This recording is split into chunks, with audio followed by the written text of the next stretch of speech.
Hello mga kaibigan. Siyempre, nandito ako sa Tuguegarao.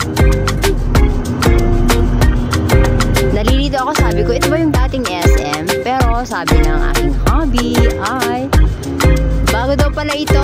Kaya siyempre, first time pumunta rito mga kaibigan. Ginagawa pa lang pala noong araw.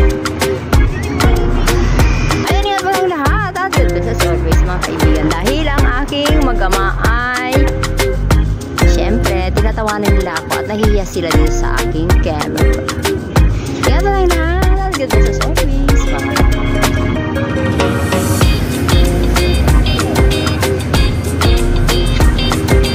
mamaya po open ay anduan lang kami dahil pumunta kami sa Isabela mga kaibigan. Happy Sunday! God bless us always. Ayan, lalayasan ako ng mag-ama ko. Bye!